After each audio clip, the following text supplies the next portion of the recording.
Good afternoon, good night, good morning, wherever you are. It's afternoon here for me, and I just want to extend a welcome to everyone who is joining me here today for chapter 2, part 4 of Itachi's story. I have no idea what's going to happen with this reading.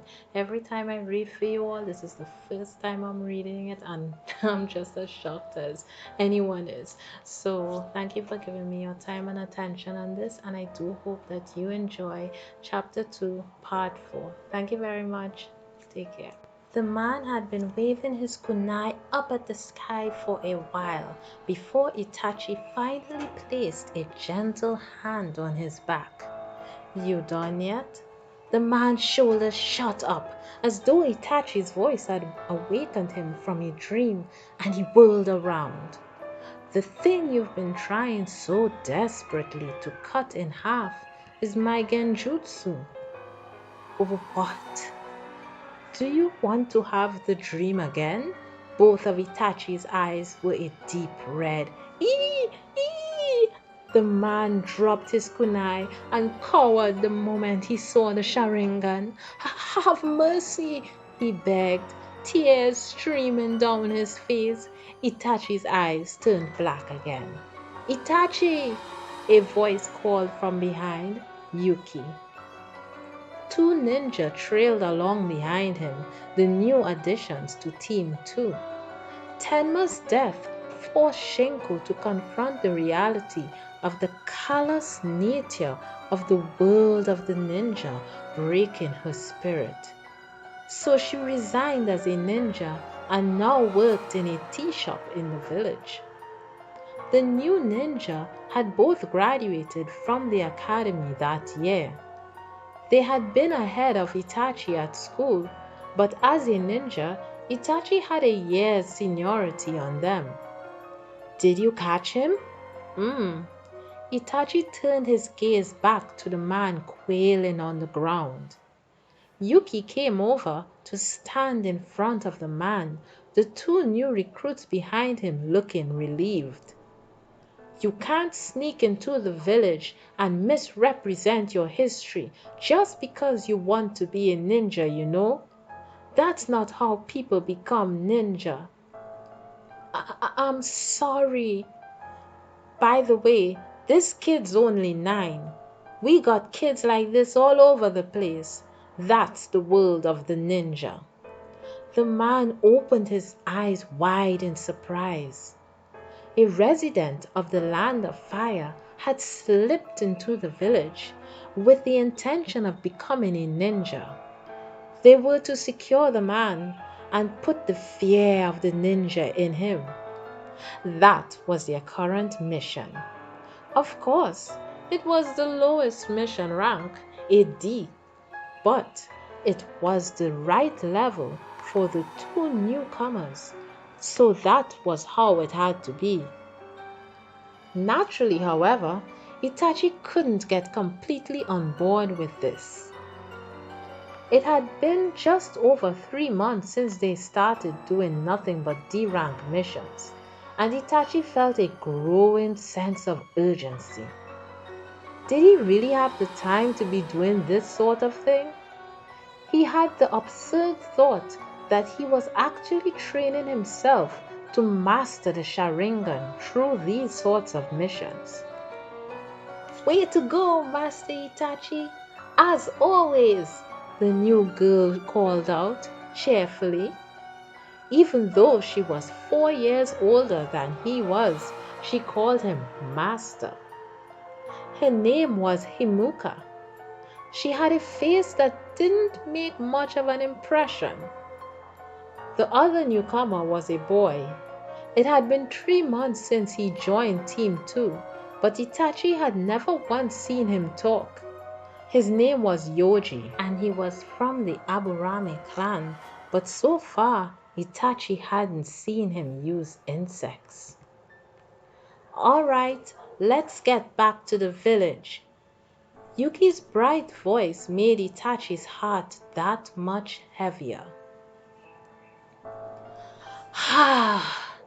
Expelling a breath full of ambition, Shisui looked at Itachi and smiled. Yeah, training with you forces me to really put my back into it. Itachi looked at his cheerful friend and felt refreshed in both mind and body as he stood there drenched in sweat. They had been sparring seriously for 3 hours or so, as a way for Itachi to vent his anger with his assignments. They had already gone 15 rounds, with breaks of about 3 minutes after each one, resulting in 6 wins for Itachi and 9 for Shisui. The only rule was no Sharingan. Everything else was fair game. Sharingan was off limits because the visual technique used up a large amount of chakra, and they wanted to spar for as long as possible. The shuriken they flung at each other clashed in the air and flew off in some unexpected direction. Neither Itachi nor Shisui watched to see where they went. They were already leaping at each other and closing the distance between themselves. Chi! Ha! Their fighting cries blended together. Their bodies collided in mid-air, tangled together, and crashed to the ground. Shisui got to his feet and in position first, and launched a kick at Itachi, who was propped up on one knee. Itachi immediately thrust his right arm out to block it, his field of view shaking with the impact of the kick. He saw his friend quickly weaving signs. Fire style, great fireball technique, Shisui shouted, and an enormous ball of flames shot out of his mouth. Itachi stared at the flames streaking toward him, a smile pulling up his lips at the corners. Just like Shisui. Itachi was thrilled. He gloated to himself that even among the people of their clan, only his father and Shisui could release a fireball this massive. Shisui wouldn't be able to manage a counterattack in time. His defense was too slow, too. Direct hit. No way! Shisui cried out at the unexpected result. The giant ball of flames ripped Itachi into countless pieces, which transformed into a myriad of crows that attacked all at once. Substitution. The real Itachi was running around behind Shisui. Before Shisui could sense his aura and whirl around, the smaller boy had a kunai at his throat. So you win, huh? Shisui said regretfully. In the end, they sparred 35 times. The result was 11 wins for Itachi and 24 for Shisui. You're beyond Genin level already. Shisui took a swig of water from his canteen. Your Chunin exam being put off again this year? Yeah, Itachi replied before tilting his own canteen back to pour cool water into his mouth. You said your supervisor Jonin was Minazuki Yuki or something, right? Itachi nodded silently. Is he maybe jealous of you?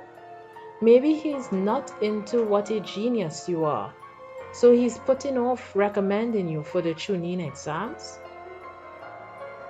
There's nothing I can do, even if that is what's going on with him.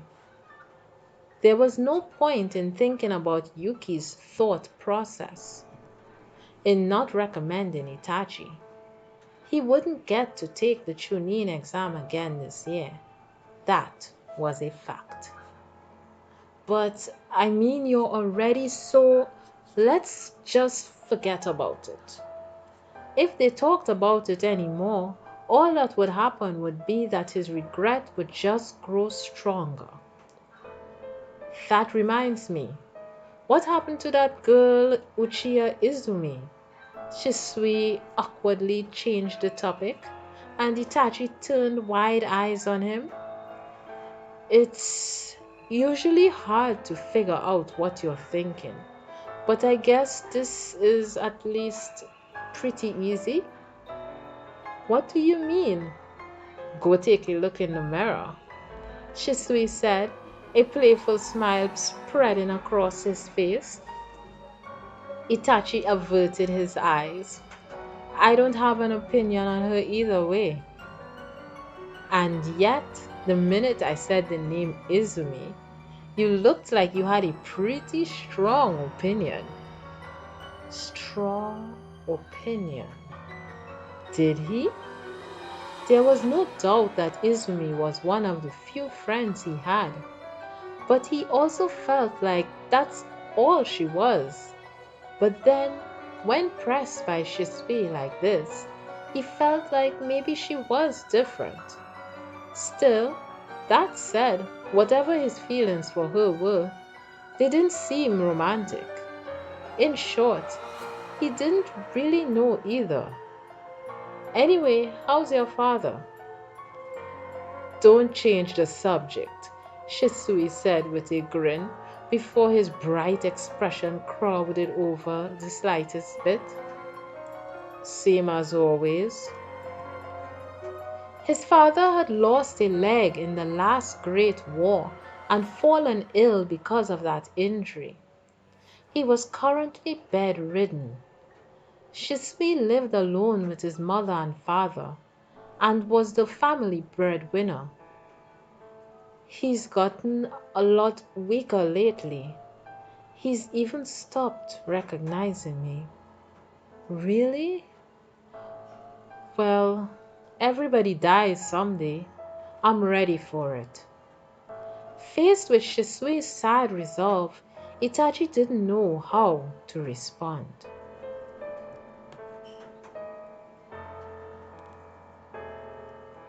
I saw the lineup for this year's Chunin exams. Danzo started abruptly in front of Hiruzen, seated in the Hokage's chair. It seems that Uchiha Itachi is not on the list once more. Hiruzen lifted his eyes from the papers on his desk to look at Danzo curiously. Now that you mention it, you went out of your way to speak to Itachi when he graduated, didn't you? I felt I should lay eyes on the face of the Academy's top graduate of all time. I had no idea you were so fixated on the members of the Uchiha clan. It's a loss for the village to make someone with such a promising future wait several years. Hiruzen frowned. But he can't take the exams without the recommendation of his supervising jonin. Itachi's supervising jonin, Minazuki Yuki, is below average among the jonin. The corners of Danzo's mouth abruptly shut up. He's likely jealous of Itachi's abilities. Yuki's not that sort of... He is that sort of man, Danzo asserted, as if to beat back Hiruzen's opinion. Perhaps you are unaware, but that man has already sent several genin more talented than himself back to the academy. He can't do that this time because Itachi so obviously excels. The boy's name is known throughout the village. That's ridiculous. He normally doesn't show it, but deep down, Minazuki has a dark nature. A member of the foundation had investigated him. The foundation, the Anbu training division under Danzo's direct control, had a vast network of information within the village. The thinking, the philosophies of every ninja in the village, what kind of tendencies they had. The foundation looked into everything very diligently. all for the security of the village. If the Uchiha clan's Konoha military police force was a police organization to maintain public order on the village's surface, then the Foundation was something like a secret police force that maintained public order from underground. Inheriting an undiluted version of Danzo's ideal of protecting the peace with darkness, the Foundation leaned even more strongly in that direction than the Anbu, which was under the Hokage's control. In other words, the military police force and the Foundation were two sides of the same coin. Heaving a great sigh, Hiruzen slowly opened his mouth. If Yuki won't recommend him, then we can simply promote Itachi to Chunin through an official decision. It's better for the village to have him take the exams. Hiruzen brought his pipe to his lips. The Chunin exams is a place where the officials from all the countries come together in the same room, Danzo continued, which is to say, it's an opportunity to display the future fighting potential of each land.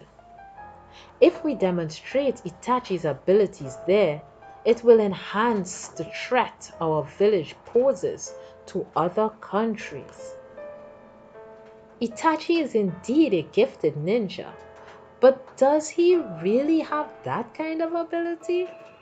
Hiruzen had only seen the surface evaluations of the mission results, which is why he could ask such a question.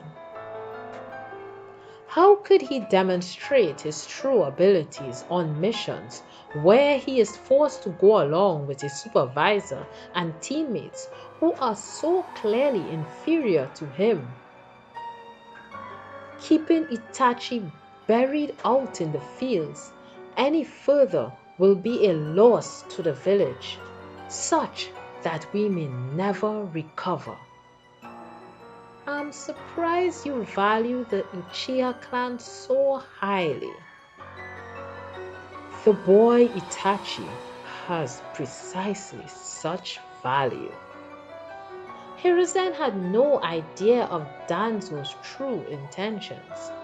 He might have at least been aware that Danzo had ulterior motives, but even the astute Hiruzen could not realize just what those motives might have been.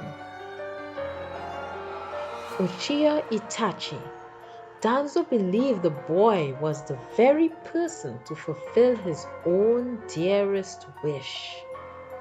Konoha and Uchiha, a trump card, to sever the link that had continued since the establishment of the village. That was Itachi. How could he get him under his control? That was the issue.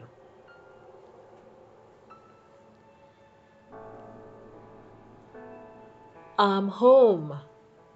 Itachi, you're home! Small hands hugged Itachi's back as he took his shoes off. Is your mission today over? Uh-huh.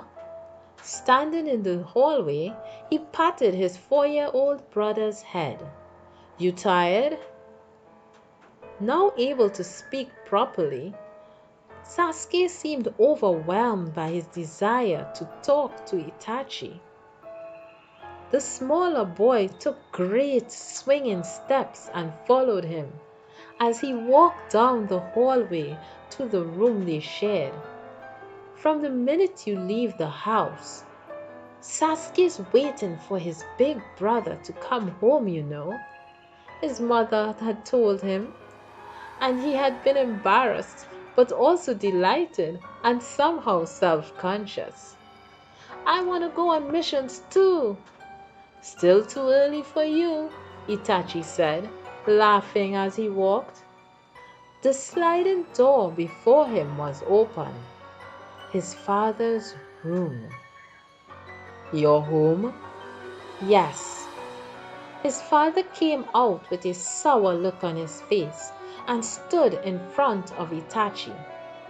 Lord Hokage called me in today to talk about you. About me? On the recommendation of village officials, he wants you to take the Chunin exams next year. The other examinees will be working in groups. Naturally, this will put you in a difficult situation. But his father closed his eyes and lowered his face for a moment before lifting it again to look straight at Itachi. I told Lord Hokage that you would take part. Thank you. For so long now, he had endured a disappointment he couldn't completely push aside, no matter how he tried to make himself accept the situation. But those days were finally coming to an end. He had wondered how many more years he would have to continue as a genin on that team. He could see the shroud of heavy clouds over his heart, clearing away. The village officials recommended you directly instead of your supervising Jonin. So make sure you do it right. I will. Hey, Daddy, what's happening with Ita? Wanting to be a part of the conversation, Sasuke wedged himself between them and looked up at their father. You hurry and be a brave ninja like your brother too, Fugaku said, reaching down to lift his younger son up into his arms. Sasuke's smile wavered. All right. Good boy. Sasuke's innocent grin brought a smile to their father's face as well. Apparently, it was Shimura Danzo who pushed hard for you to take the Chunin exams. Shimura Danzo. Itachi recalled the shadowed face he had seen on the day of his graduation. What do you think of the Anbu? Itachi asked. In his father's voice was a darkness, out of place with his sunny grin. Boys! His mother's voice came from the opposite end of the hall. It's almost supper time. First, the Chunin exams. As long as you show off your true abilities, you'll get through them without any problem. We'll talk after that. Anbu, talk after that. His father, still holding his little brother, disappeared toward the dining room where his mother was waiting, leaving his ominous words hanging in the air. Itachi saw light and darkness on the path that stretched out into the future. Left alone in the hall, the vividness of both dazzled Itachi, toyed with his heart. So that's it for today's reading. Thank you very much for sticking around with me to listen to what's happening in Itachi's life.